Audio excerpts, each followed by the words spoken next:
Hey, how's it going? So my wife and I are in the middle of a really big move across the country. I've been based here in Kansas City for the last 4 years, and we're relocating to Los Angeles. And so in about a week, everything will be totally packed up and the studio will be torn down. So I'm wrapping up a little bit of work before I take some time off to get situated and settled on the West Coast, and I'm really looking forward to it and a lot of really cool content that I'm going to be able to do once we're out there.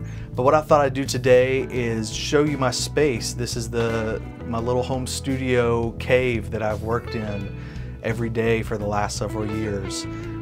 So I was going to walk you around and show you the space. All right, so you don't need to see my face throughout this whole thing, so I'm going to turn the camera around so that I can kind of show you the space that we're working with here. So this is the amp wall, and there's some amps now hidden back behind here. I've got the Dr. Z that was my main amp for so many years down there. PRS amp, a couple Little John cabs here. And then we've got the Eddywing Polaris, which is new to me, and the demo I'll be shooting tomorrow, one of the last videos that gets shot in this space. You know, and just boxes, gig bags thrown around back there, just pedals laid out. There's more pedals and cables and stuff just in these tubs because it's kind of a catch-all. There's not really another good place to put it. Of course, you've seen the row of guitars here, and then here's another row that sometimes is not quite in the shot. But here is the side of the room that you have not seen, which is my workspace here. It is super small and compact and efficient. And then there's also the repair bench here, which I've done some stuff on the channel. I really have a passion for building and repairing and restoring guitars, but it's not my main gig, so I don't do it as much. I don't anticipate doing very much more of it, at least at first after the move. So that's all been packed up. This is the last project that I worked on. This is a really badass SG. This is my little brother's, and it had the worst, horribly repaired headstock break. So I'll put some photos on there. I don't even know how he played it, and I know he did, but it was really terrible. And so I fixed that for him, and I think it turned out pretty good. The neck, definitely where I've sprayed, looks a lot newer than the body, but this is a really badass 3 pickup SG. Got a cool wiring so that you can always have the middle pickup in or out or on its own.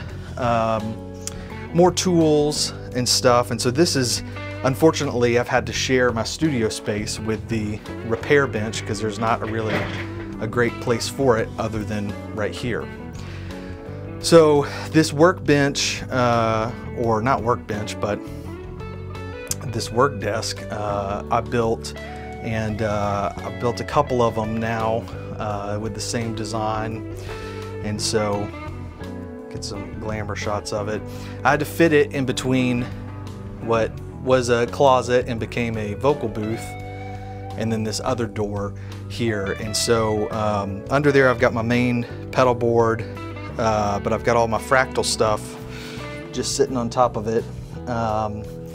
And here's the Axe 3 in its rack, and it's on top of a rack-mounted PA, and just a total rat's nest of cables back here.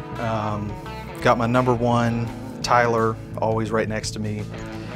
I've got just a condenser mic that's just set up for when doing songwriting to capture quick ideas, to where I don't have to move from the desk. That's why everything is reachable.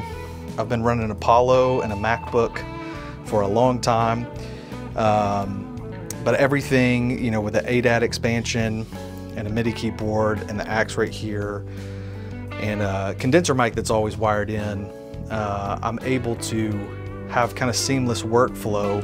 And I've just got a simple stereo XLR selector here so that I can quickly change between this mic and the mic in the vocal booth, or stereo Axe effects.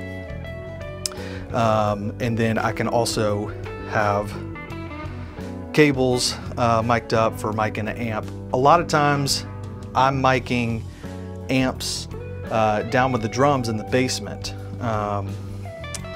So there is a hole back here that goes down to the basement, which is where the snake for the ADAT ran. And that's where I mic drums and cabs. This is the vocal booth here, just a Bluebird, but it's pretty dead in here, you know, just with the foam, with the ceiling as well. And it worked out really good for being a home studio. But like I said, everything's kind of in arm's reach here, which is kind of the Tim Pierce method, but this is the poor man's version. And then I've got my Gibson L50 over there that I just adore. But yeah, this is the main workspace right here, and just running the Yamaha monitors. I like them. They're fairly neutral. They're really inexpensive, and I think they're the best thing in that price range by a long shot, but that's my opinion. You know, and then there's a kind of the Fly Rig smaller pedal board that honestly I use more than anything else. I have a couple other pedal boards under the repair bench, and then there's a baby pedal board hiding there, and cases and everything luckily didn't have to be stored in this room, because there wouldn't have been any room to walk if that was the case. But I know it was a really short and very distracted walkthrough of this, but you know, that's kind of the space that I'm in right now. Yeah, I just wanted to show you the space before it gets torn down, especially this side of the room that you never get to see on camera. You know, this is a space that over the last few years, I've done something like 800 songs in here. And so it's where I've worked and lived and breathed really for the majority of my time here in Kansas City. So I'm looking forward to getting a new space set up, you know, adapting some of the things that I didn't love about this space, and trying to keep as much of the things that I found that really worked well for me. And I wanted to give you an update on what is going on in my life, and there'll likely be a little lapse in some content just due to the move. But before I go, I just want to plug in this SG just straight into the Polaris and do some volume therapy for one of the last times in this space.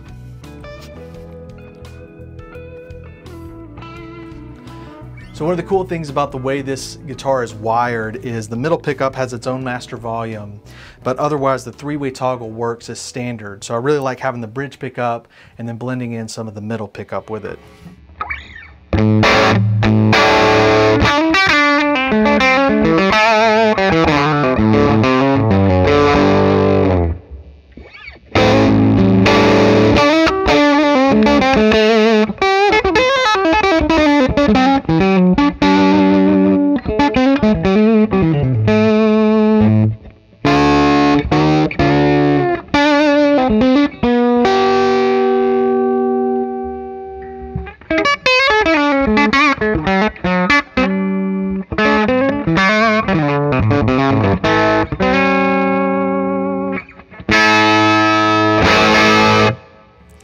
Sounds killer with this Polaris, straight in.